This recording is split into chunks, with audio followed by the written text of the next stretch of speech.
इतिहास सिर्फ वीर गाथाओं का नाम नहीं था, बल्कि उन चीखों की गूंज थी जो इन हथियारों ने पैदा की थी। आज हम एक ऐसी खूनी लिस्ट देखेंगे जो साधारण पत्थरों से शुरू होकर उस सतर तक गई है जहां मौत भी कांपने लगती थी। सावधान, 11वें नंबर के बाद जो हथियार आगे हैं वो इंसानियत के सबसे बुरे सपने थे। क्या आप अंत तक रुकने की हिम्मत रखते हैं? तो चलिए शुरू करते हैं। पहला हथियार। लोहे के जन्म से पहले मौत एक काले चमकदार पत्थर के रूप में आती थी। ऑब्सिडियन चाकू। यह योद्धाओं का सबसे पवित्र और खूनी हथियार था। इसे देवताओं का दांत कहा जाता था।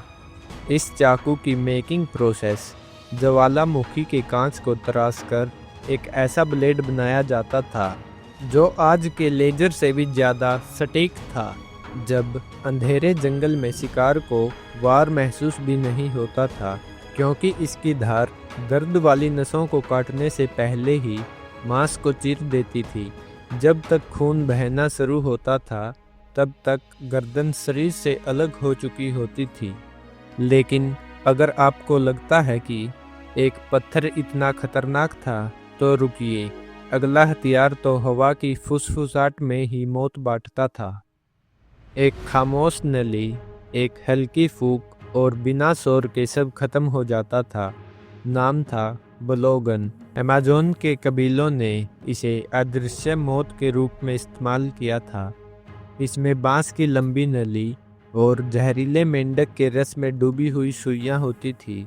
दुश्मन आराम से बैठा होता था, अचानक उसकी गर्दन पर एक छोटी सी सुई लगती थी। वह उसे निकालता और हंसता था, पर अगले 5 सेकंड में उसका पूरा शरीर पत्थर जैसा हो जाता था। वो जिंदा था पर हिल नहीं सकता था, सब देख रहा था पर बोल नहीं सकता था। यह तो एक छोटी सी शुरुआत है। अगला हथियार हड्डियों का चूरा बनाने की ताकत रखता था। जब ढाल और तलवारें नाकामयाब हो जाती थी, तब यही भारी दानव काम आता था। नाम था प्राचीन गदा। यह सुमेरियन और भारतीय योद्धाओं का सबसे भरोसेमंद साथी था। इसमें भारी पत्थर या धातु के गोले को एक मजबूत हैंडल पर फिट किया जाता था। जैसे ही यह गदा हवा में घूमकर ढाल से टकराता था, ढाल के साथ साथ योद्धा का हाथ भी चकनाचूर हो जाता था। यह काटता नहीं था, यह शरीर को अंदर से कुचल देता था। हड्डियां टूटना तो मामूली बात थी। अगला हथियार योद्धाओं को 18 फीट दूर से ही मौत की नींद सुला देता था। एक ऐसा कांटा जो दुश्मन को करीब आने की मोहलत भी नहीं देता था। नाम था सारिसा भाला। यह सिकंदर महान की अजय सेना का असली राज था। यह 18 फीट लंबा मजबूत लकड़ी का डंडा था, जिसके दोनों सिरों पर नुकीला लोहा लगा होता था। दुश्मन की सेना भागती हुई आती थी, पर वह 15 फीट दूर ही इन भालों की दीवारों में बिछ जाती थी। हवा में लटके हुए सैनिकों के तड़पते हुए घोड़े। सिकंदर का यह भाला युद्ध के मैदान का कोई कसाई खाना बना देता था। लेकिन अब जो आने वाला था वह तलवार और कोड़े का एक ऐसा भयानक मेल था जिसे देखकर ही रूह कांप जाती थी। एक ऐसी तलवार जिसे चलाने वाला खुद यमराज का अवतार लगता था। नाम था उर्मी। यह दक्षिण भारत का सबसे कठिन और गुप्त हथियार था। इसे लचीले स्टील की पतली और लंबी पट्टियों से बनाया जाता था, जिन्हें बेल्ट की तरह पहना जा सकता था। एक अकेले योद्धा जब इससे हवा में चक्कर की तरह घुमाता था, तो पास आने वाला हर दुश्मन टुकड़ों में बट जाता था। यह ढाल के ऊपर से मुड़कर सीधे गर्दन पर वार करती थी। इसे रोकना नामुमकिन था। सावधान, अब हम उस जोन में जा रहे हैं जहां हथियार सिर्फ मारते नहीं थे, बल्कि तड़पा तड़पा कर जान लेते थे। एक मुड़ा हुआ काल जो एक बार म्यान से निकलता तो खून पीकर ही वापस जाता था। यह नेपाल के गोरखा योद्धाओं की असली पहचान थी।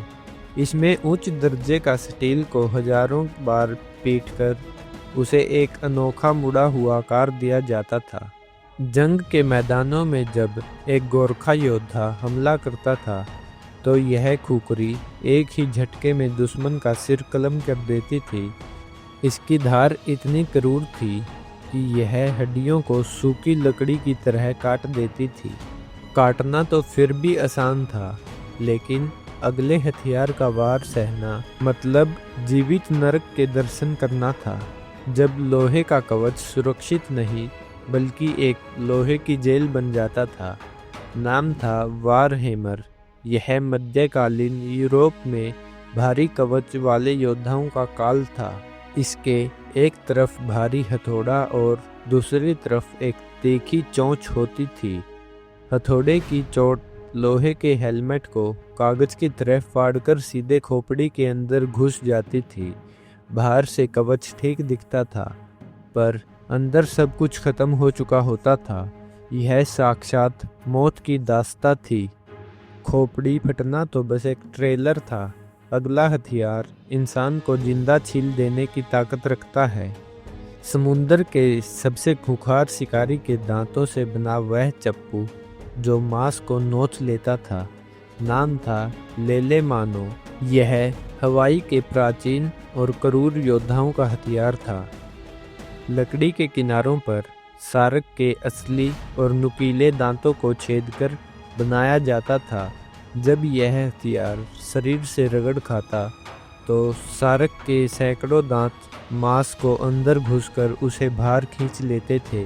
यह घाव इतना भयानक होता था कि इंसान तड़प तड़प कर दम तोड़ देता था। तड़पना तो अभी शुरू हुआ था। अगला हथियार वह है जिसे पानी भी नहीं बुझा सकता था। एक ऐसी जादुई आग जो पानी पर भी जलती थी और जहाज़ों को राख बना देती थी। यूनानी आग। यह साम्राज्य का वो गुप्त हथियार था जिसका फार्मूला आज भी एक राज है। इसमें तेल, राल और गंधक का एक ऐसा चिपचिपा मिश्रण होता था जिसे तांबे के पाइपों से फेंका जाता था। समुंदर के बीचों बीच जहाज जल रहे होते थे। सैनिक जान बचाने के लिए पानी में कूदते थे, पर पानी की सतह पर भी आग तैर रही होती थी। वह आग में जलते थे और पानी में डूब जाते थे। यह प्राचीन काल का महाविनाश था। अगला हथियार एक ऐसा मुक्का जो दुश्मनों के शरीर के अंदर जाकर 3 टुकड़ों में खुल जाता था।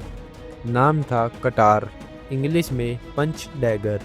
यह भारत के राजपूत और मराठा योद्धाओं का सबसे घातक गुप्त हथियार था। इसमें एच आकार का हैंडल और एक चौड़ा ब्लेड था जिसमें एक गुप्त मैकेनिकल ट्रिगर होता था।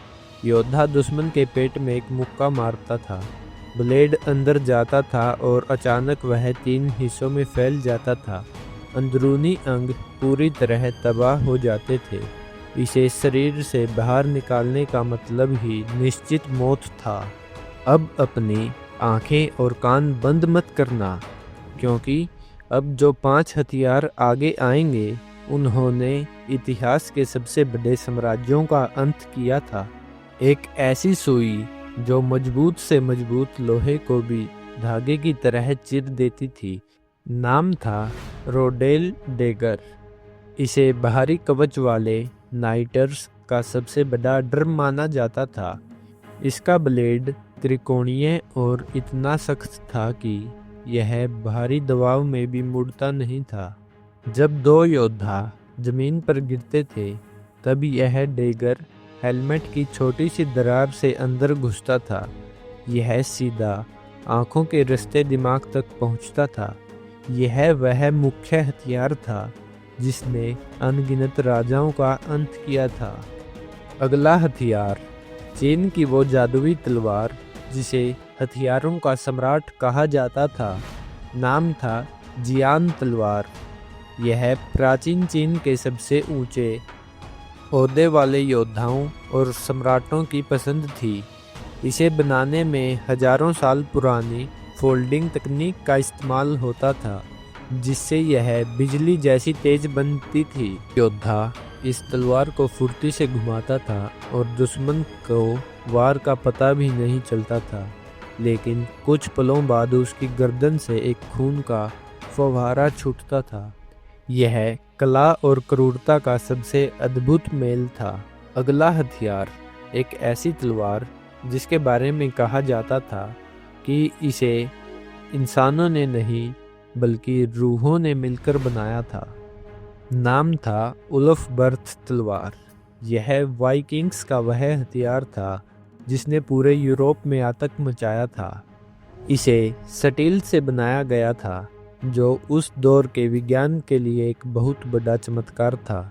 जब दो तलवारें टकराती थी, साधारण लोहे की तलवार कांच की तरह बिखर जाती थी और यह तलवार दुश्मन की ढाल को काटते हुए उसके शरीर के दो टुकड़े कर देती थी। जिसने इस तलवार को देखा, मतलब उसने अपनी मौत को भी देखा था। अगला हथियार एक ऐसी दहाड़ जिसे सुनकर 10 मील तक की जमीन कांपने लगती थी। नाम था विशाल घेराबंदी तोफ। 15वीं सदी के सुल्तानों ने इसका इस्तेमाल दीवारों को तोड़ने के लिए किया था। कांसे और लोहे को पिघलाकर हफ्तों की मेहनत से बनाई गई विशालकाय नली थी, जिसमें 500 किलो के पत्थर के गोले डलते थे।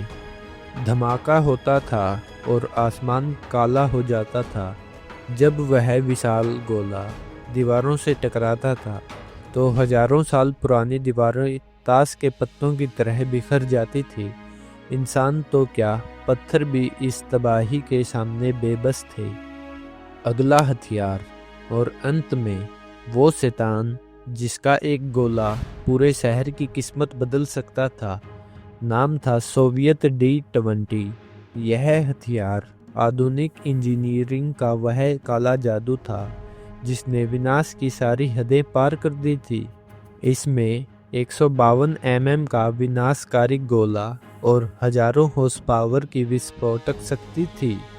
एक गहरा सन्नाटा और फिर एक धमाका जो कान के पर्दों को फाड़ देता था। गोला जहां गिरता था वहां सिर्फ राख और एक गहरा गड्ढा बचता था। यह हथियार इस बात का सबूत था कि इंसानों ने विनाश की कला में महारत हासिल कर ली थी। पत्थर से लेकर इस विशाल तोप तक इंसानों ने हमेशा मौत के एक नए तरीके खोजे थे। इनमें से किसी हथियार ने आपको सबसे ज़्यादा डराया है? कमेंट में हमें ज़रूर बताएं और याद रखें, इतिहास हमेशा विजेताओं का होता है और विजेता वो था जिसके पास सबसे घातक हथियार थे। मिलते हैं अगले रहस्यमयी सफ़र पर। धन्यवाद और लाइक, सब्सक्राइब, शेयर करना न भूलें।